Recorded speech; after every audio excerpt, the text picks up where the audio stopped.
Hi everyone.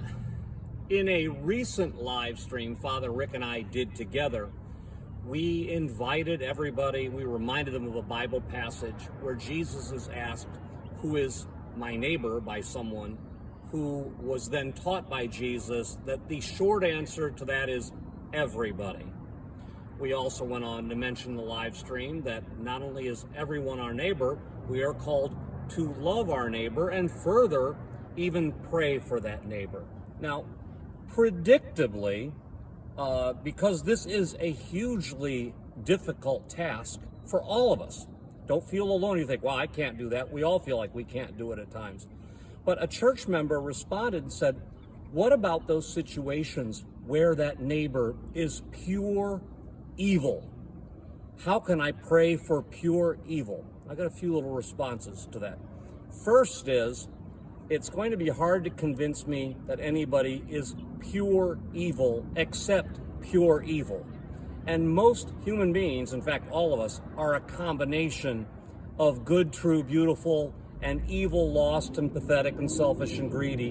And we're a blend of the two. Evil is like a form, like Plato says. And all of us represent evil on our bad days. We get tired, hungry, or frightened enough, we'll be agents of evil.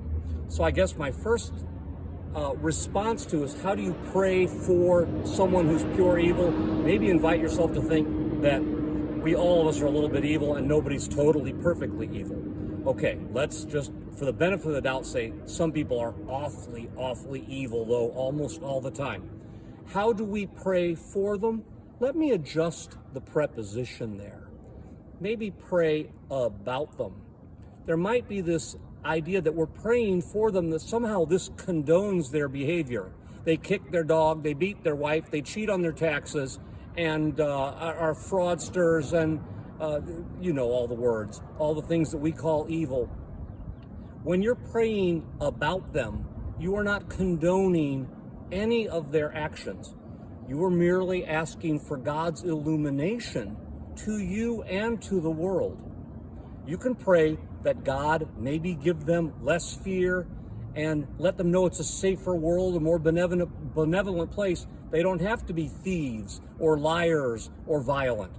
You can make that intercession on their behalf, but a lot of prayer is about ourselves. You're asking God for a calm detachment and a perspective on your neighbor, and that includes learning perhaps from them. I had another live stream recently about learning from enemies. Also, I guess I want to say this too, because a lot of good people and Christians don't seem to know this well enough. So let me impart to you something of great importance. Because everyone is our neighbor, and because we are called to love our neighbor, not only does that mean it doesn't condone their behavior, it also is not a requirement of God or of society that this means you have to interact with them, that you have to somehow have weekly Sunday suppers with these people you can't stand. What you want to do is pray about it to get to a place of peace.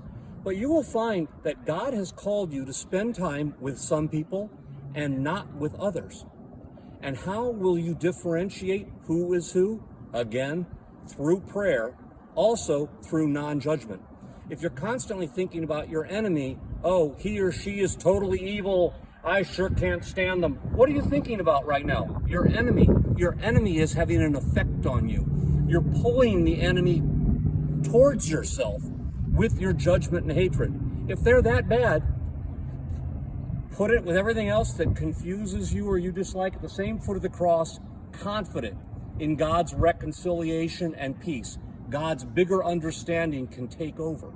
And don't feel like I've got to keep praying about them and then forgive the relative that abused me for 19 years before I finally got out of the house into a halfway house. And no, it might be that you never spend time with that relative.